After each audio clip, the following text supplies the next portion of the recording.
যে ক্লাসটা সেটা হচ্ছে কনজুগেশন অফ ভার্বস। ঠিক আছে, ভার্বের কনজুগেশন আমরা আজকে শিখব, যেটা ভয়েস চেঞ্জ করতে খুবই প্রয়োজন হয়। ভয়েস চেঞ্জ শেখার আগে, before learning voice change, you have to know conjugation of verbs. Conjugation of verbs কিন্তু জানতেই হবে। ঠিক আছে, দেখো কনজুগেশন অফ ভার্বস কি, সব এক্সপ্লেনেশন লেখা আছে, নোট তৈরি করে দিয়েছি। ভার্ব এর কনজুগেশন অর্থাৎ ক্রিয়ার রূপগত পরিবর্তন দুভাবে হয়। ভার্বের কনজুগেশন অর্থাৎ ক্রিয়ার রূপগত পরিবর্তন দুভাগে, যেমন স্ট্রং ভার্ব আর হচ্ছে উইক ভার্ব। এই স্ট্রং ভার্ব আর weak verb, conjugation of verb অনুযায়ী ভার্ব হচ্ছে দু ভাগে। দেখো ঠিক আছে, এটা হচ্ছে স্ট্রং ভার্ব একটা, আর একটা উইক ভার্ব। কি বা কাকে বলে, কোনগুলো স্ট্রং ভার্ব আর উইক ভার্ব আমরা আজকে শিখব। তাহলে স্ট্রং ভার্ব হচ্ছে, দেখো স্ট্রং ভার্ব এর কেবল ভেতরের ভাওয়েলের পরিবর্তন করে পাস্ট টেন্স ও পাস্ট পার্টিসিপল হয়।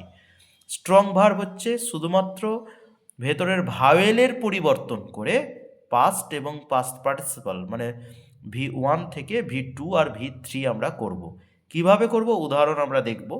ঠিক আছে, তারপরে আগে একটু দেখি যে উইক ভার্ব। উইক ভার্ব হচ্ছে উইক ভার্বের প্রেজেন্ট ফর্ম এর সঙ্গে D ED, D R E D বা টি যোগ করে পাস্ট ও পাস্ট পার্টিসিপাল হয় বা পাস্ট পার্টিসিপাল আমরা করব। মানে ভার্বের ইডি বা ডি বা টি যোগ করে পাস্ট এবং পাস্ট পার্টিসিপাল যেগুলো করা হয় সেগুলোকে বলা হয় উইক ভার্ব। ঠিক আছে, দেখো উইক ভার্বকে রেগুলার ভার্ব বলে। উইক ভার্ব হচ্ছে রেগুলার, কারণ রেগুলার ওয়েতে ওটা পাস্ট এবং পাস্ট পার্টিসিপাল হয় বলে তাকে রেগুলার ভার্ব বলা হয়। উইক ভার্বটা হচ্ছে রেগুলার ভার্ব। আর স্ট্রং ভার্ব STRONG হচ্ছে ইররেগুলার, কারণ রেগুলার ওয়েতে কিন্তু হচ্ছে না। আমরা এক্সাম্পল দেখলে আরও ভালো বুঝতে পারবো। দেখো উইক ভার্ব কাকে বলে সংজ্ঞা লিখে দেওয়া হয়েছে, এবং স্ট্রং ভার্ব কি কাকে বলে সংজ্ঞা লিখে দেওয়া হয়েছে। ঠিক আছে, আর দেখো উইক ভার্ব কোনগুলো, আমি একটু আগে বললাম যে উইক ভার্ব হচ্ছে দেখো ভার্বে যেগুলো আমরা ডি বা ইডি বা টি, মনে রাখতে হবে উইক ভার্ব হচ্ছে ভার্ব V1 থেকে, প্রেজেন্ট ফর্ম থেকে যখন ডি বা ইডি বা টি যোগ করে কি করব, পাস্ট এবং পাস্ট পার্টিসিপাল। দেখো ক্লিন আছে এখানে, উইক ভার্ব অর্থাৎ রেগুলার ভার্ব। যে ক্লিন আছে V1, ক্লিন মানে পরিষ্কার করা, এর V2 পাস্ট টেন্স কি হলো, ক্লিনড, ইডি হয়ে গেল। এইটা হচ্ছে উইক ভার্ব বা রেগুলার ভার্ব বলা হয়, কারণ এটা রেগুলার ওয়েতে ইডি টি বা ডি যোগ করে পাস্ট এবং পাস্ট পার্টিসিপাল আমরা করতে পারছি। Clean, cleaned, cleaned. Dream, dreamed, dreamed, T যোগ করে হল। আবার এটা ইডিও করা যায়। এন্ড, এন্ডেড, এন্ডেড, ইডি যোগ করে করলাম। দেখো এন্ড হচ্ছে প্রেজেন্ট, এন্ডেড, এন্ডেড, ইডি যোগ করে পাস্ট এবং পাস্ট পার্টিসিপাল করলাম। এগুলো হচ্ছে উইক ভার্ব বা রেগুলার ভার্ব বলা হয়। Kill, killed, killed.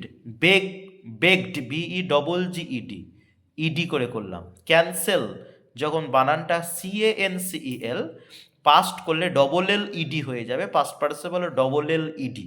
এগুলো হচ্ছে উইক ভার্ব বা রেগুলার ভার্ব। ঠিক আছে, build, built, built, smell, smelt, smelt, এগুলো হচ্ছে সব উইক ভার্ব বা রেগুলার ভার্ব বলা হয়। ঠিক আছে, আমরা এবার স্ট্রং ভার্ব দেখবো। আমরা এবার স্ট্রং ভার্ব দেখবো। এটা হচ্ছে ইররেগুলার, কারণ এটা ইররেগুলার, যেমন ইডি বা টি বা ডি যোগ করে একটা রেগুলার ওয়েতে যেমন হয় সেরকম কিন্তু এবার হবে না, এবার ইররেগুলার হবে। দেখবে এটা কিন্তু ডি ইডি এগুলো হবে না। এবার এবার কি হবে, দেখো কাম, কেম, কাম, ভাওয়েলের পরিবর্তন।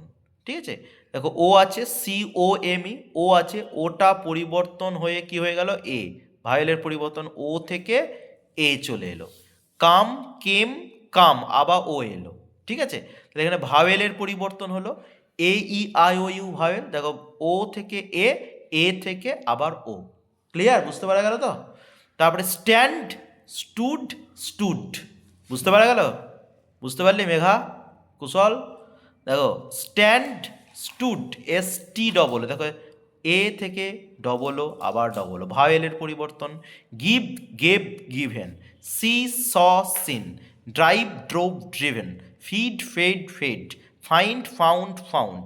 তাহলে এগুলো ভাওয়েলের পরিবর্তন, এখানে কিন্তু ইডি বা ডি বা টি যোগ করে হয়নি, এগুলা ইররেগুলার ওয়েতে হয়েছে।